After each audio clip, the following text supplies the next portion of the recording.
2 Chronicles 24. Joash was 7 years old when he became king, and he reigned 40 years in Jerusalem. His mother's name was Zibiah from Beersheba. And Joash did what was right in the sight of the Lord all the days of Jehoiada the priest. And Jehoiada took 2 wives for him, and he became the father of sons and daughters. Now it came about after this that Joash decided to restore the house of the Lord. And he gathered the priests and Levites and said to them, "Go out to the cities of Judah and collect money from all Israel to repair the house of your God annually, and you shall do the matter quickly."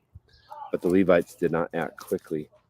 So the king summoned Jehoiada, the chief priest, and said to him, "Why have you not required the Levites to bring in from Judah and from Jerusalem the levy fixed by Moses, the servant of the Lord, on the congregation of Israel for the tent of the testimony? For the sons of the wicked Athaliah had broken into the house of God, and even used the holy things of the house of the Lord for the Baals." So the king commanded, and they made a chest and set it out by the gate of the house of the Lord.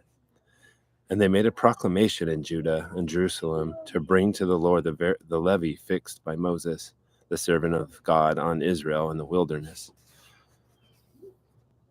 And all the officers and all the people rejoiced and brought in their levies and dropped them into the chest until they had finished. And it came about, whenever the chest was brought in to the king's officer by the Levites, and when they saw that there was much money, then the king's scribe and the chief priest's officer would come, empty the chest, take it, and return it to its place.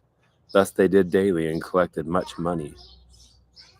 And the king and Jehoiada gave it to those who did the work of the service of the house of the Lord. And they hired masons and carpenters to restore the house of the Lord, and also workers in iron and bronze to repair the house of the Lord. So the workmen labored, and the repair work progressed in their hands. And they restored the house of God according to its specifications and strengthened it. And when they had finished, they brought the rest of the money before the king and Jehoiada. And it was made into utensils for the house of the Lord, utensils for the service and the burnt offering, and pans and utensils of gold and silver. And they offered burnt offerings in the house of the Lord continually all the days of Jehoiada.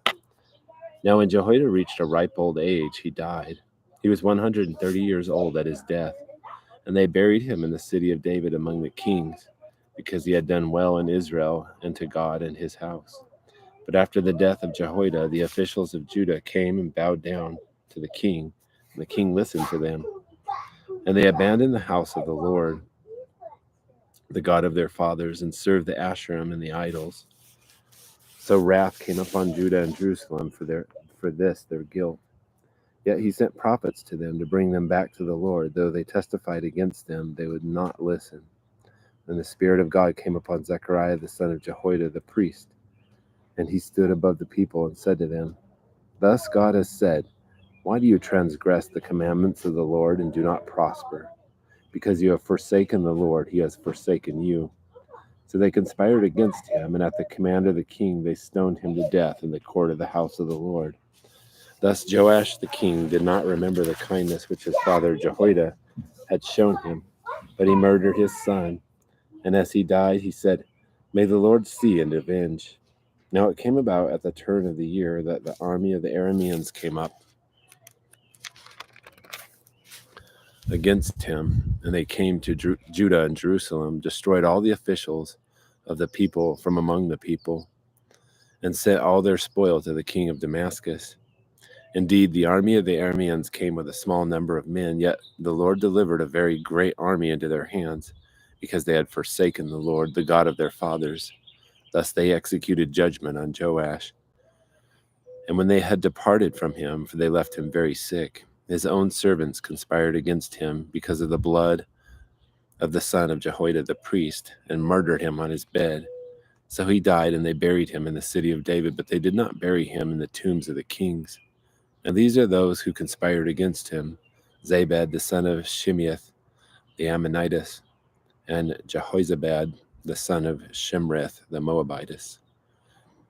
As to this, the sons and the many oracles against him and the rebuilding of the house of God, Behold, they were written in the treatise of the book of the kings. Then Amaziah his son became king in his place.